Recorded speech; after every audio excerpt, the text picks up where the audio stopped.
English for academic purposes is a foundation for success in school, research, and beyond.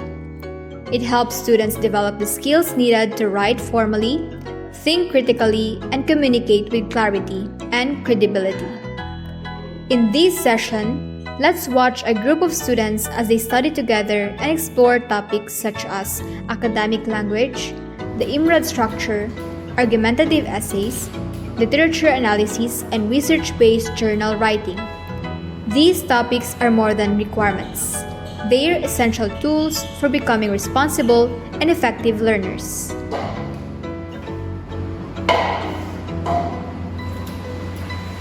Hi, Christine. Hi. I brought my book. Please gather at after class. Of course it will. Just waiting for the others. Okay.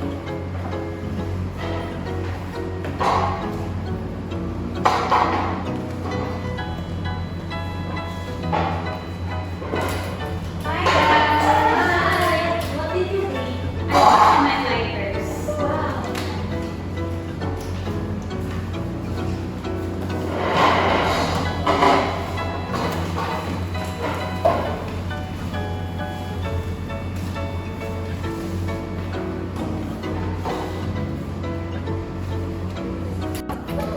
Very nice day. It's okay. Have a seat so we can start now.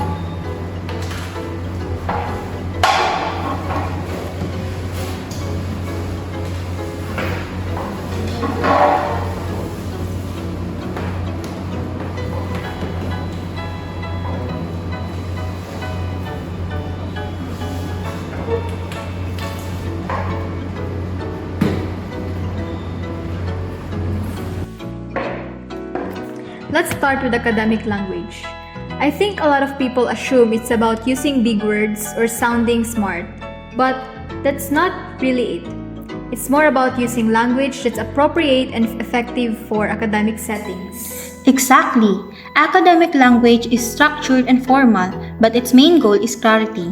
It helps us express complex ideas in a way that understandable to our readers in a specific field, like education, science, or literature. And it applies to more than just writing. It includes speaking, reading, listening, even visual forms like presentation or academic posters. It's the kind of language we hear in lectures or see in textbooks. It's also about being objective. In academic writing, we avoid personal opinions unless we're asked to reflect. We focus on facts, logic, and evidence. That's a big difference compared to casual conversation or media post. Right. And part of academic language is using technical or discipline-specific vocabulary. For example, in literature, we talk about motifs, tone, or narrative voice. In research, we use terms like variables, methodology, or hypothesis. Also, it's important to use the right grammar and sentence structure. Long, complicated sentences don't always make something academic. It has to be clear and direct. And let's not forget tone. Academic tone is respectful and formal. You avoid slang, construction like don't, or emotional language. Next up, IMRAD format. We usually encounter this when writing research papers or journal articles. It stands for Introduction, Methods, Results, and Discussion. Before those, you usually include an abstract, which is a brief summary of the entire paper. It includes key points from the introduction, methods, result, and implications. In the introduction, we present the background of the study. This includes the problem being addressed, what's already known, the gap in research, and why your study is important or timely. You also include your research question or hypothesis there. It's like guiding the reader into the purpose of your paper. Then comes the method section. This part is very technical. Explain how the research was conducted, what tools or procedures were used, who the participants were, and how data was collected. It's written in past tense and passive voice.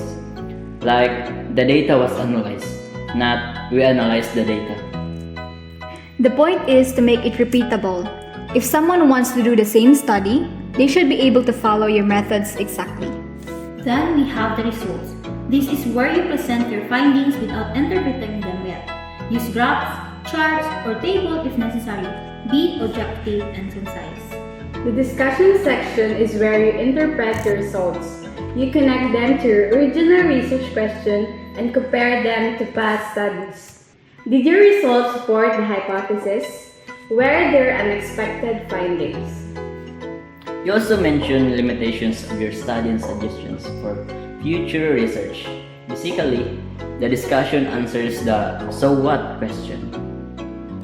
Now, let's go deeper into argumentative essays. This type of essay is all about taking a stand on an issue and defending it with logic and evidence. It starts with the introduction, which should catch the reader's attention.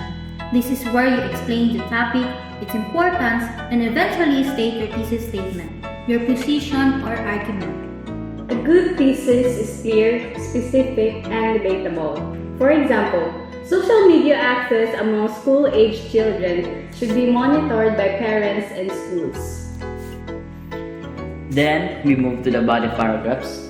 Each paragraph should begin with a topic sentence, which introduces one argument or point that supports the thesis. After that, you provide an explanation of the point. Give examples or evidence, like statistics or expert opinions, and then explain why this point matters. That's where the sexy structure comes in. S for statement, E for explanation, X for example or evidence, and Y for why it matters. The evidence must come from reliable sources, academic books, journal articles, or official websites. Avoid sources like Wikipedia or random blogs. Don't forget to cite everything. Whenever you're paraphrasing or quoting directly, you need to use proper citation styles like APA and MLA. That gives credit to the original author and show that your arguments are backed by research. The conclusion wraps everything up. You restate the thesis in a new way, summarize the main points, and end with something thoughtful, like a call to action, a question, or a reflection. Argumentative essays aren't about emotions or opinions alone. They're about building logical, well-supported arguments that persuade your reader. Now let's move on the literature analysis. It's more than just summarizing a story. It's about interpreting a literary text, looking at how elements like character, setting, and language work together to create meaning.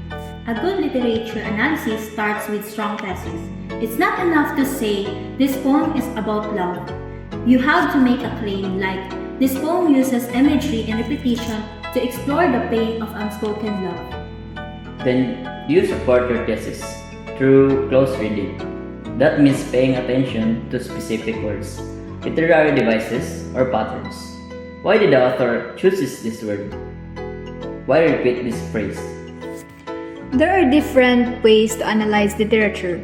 You can focus on the text itself, your own response as a reader, or context, like historical, cultural, or political background. For example, when reading a short story, you might ask, how does the setting reflect a character's emotions? What theme is developed through dialogue?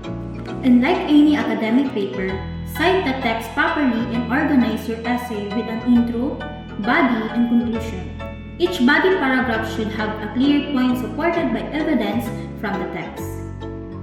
Next is writing a research-based journal article combines everything we've talked about: academic language structure, analysis, and citation. But the most important part is practicing academic integrity. That means being honest about where your information comes from and never copying someone else's work. Plagiarism happens when you use someone else's words or idea without giving them credits. That includes copying word from word, paraphrasing without citation, or even switching a few words around. There are also types like mosaic plagiarism or patch writing, where the writer mixes copied and original text together without proper citation. So to avoid this, you can use 3 strategies: coughing, paraphrasing, and summarizing. Quoting means using the exact words and putting them in quotation marks. Paraphrasing means rewording the idea in your own words and sentence structure. Summarizing is condensing the idea into a shorter form. And no matter which one you use, you always have to cite the source using the required format. Academic integrity is not just about avoiding punishment. It's about respecting other people's work and building your own credibility.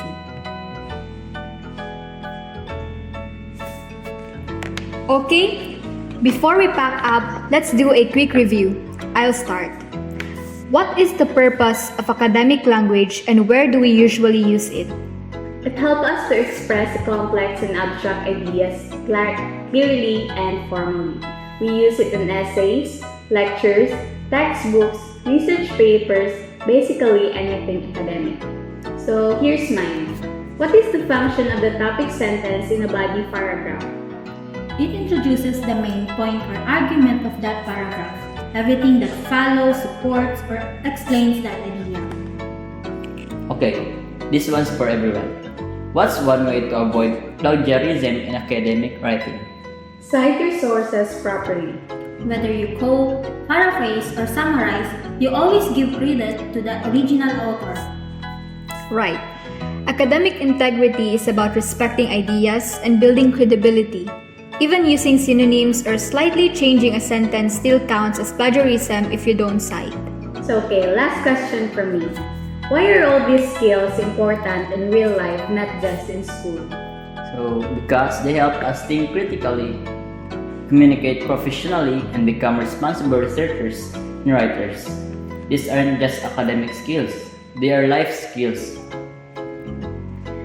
That was a solid session. I feel like we all got a deeper understanding of these topics. And reviewing them through Q&A helped reinforce everything. Same here. I feel more confident about using academic writing in actual assignment. Let's keep doing this. Studying together makes it less stressful and more meaningful. So that's a wrap. Thank you guys and good luck on our exam. As we've seen, mastering English for academic purposes means more than just writing essays. It involves learning to communicate ideas clearly, structure arguments logically, support claims with credible sources, and uphold the highest standards of honesty in research and writing. These students have not only reviewed important topics, they've strengthened skills that will serve them for life. Whether it's in the classroom, the workplace, or in society, the ability to think, write, and speak academically is a powerful tool. Let's keep learning, growing, and communicating with purpose and integrity.